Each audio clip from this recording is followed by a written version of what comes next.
Tetapi yang selesai itu adalah jabatan formilnya.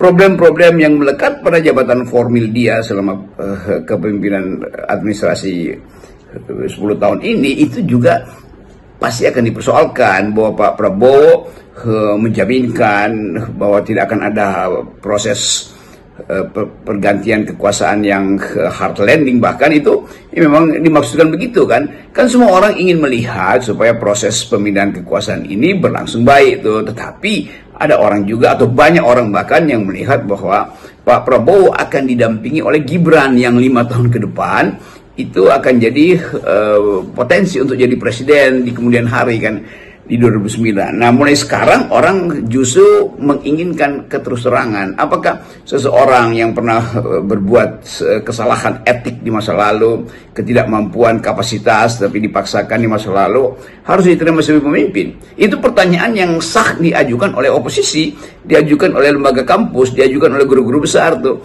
Jadi nanti akan ada pertanyaan misalnya pada DPR. Apakah DPR, misalnya kalau mahasiswa bikin petisi, mereka akan bertanya, apakah DPR atau kalangan DPR percaya bahwa politik 5 tahun ke depan akan berhasil tanpa guncangan kalau Gibran yang punya masalah secara etik dan punya masalah secara konstitusional tidak dipersoalkan setelah dia dilantik oleh MPR nanti itu? Apakah DPR, apa analisa DPR bahwa ketegangan psikososial antara Presiden Prabowo dengan Gibran dan dengan masyarakat sipil nanti, karena banyak yang tidak puas dengan kehadiran Gibran di dalam politik Indonesia, bisa menjamin bahwa MPR atau DPR bisa menjamin bahwa ketegangan psikososial itu tidak akan mengganggu pembangunan. Kan semua itu kan pertanyaan konstitusional. Jadi saya kira dari UNJ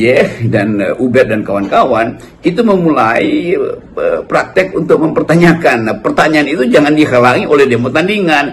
Logikanya begitu. Jadi demo tandingan boleh dalam pengertian untuk membela Jokowi, bukan untuk meminta UBER berhenti bicara. Itu juga konyol itu. Jadi sebetulnya kita tetap berada dalam koridor bahwa mempertanyakan, berdemo dengan susunan pendapat yang argumentatif, itu juga harus dirawat suasana itu. Jangan sampai nanti ketika Pak Prabowo berkuasa, lalu kampus tidak boleh lagi bicara tuh, karena ada preteks semua yang berupaya menggugat Gibran itu artinya menggugat pemerintahan Pak Prabowo. Kan itu nggak konyol juga tuh.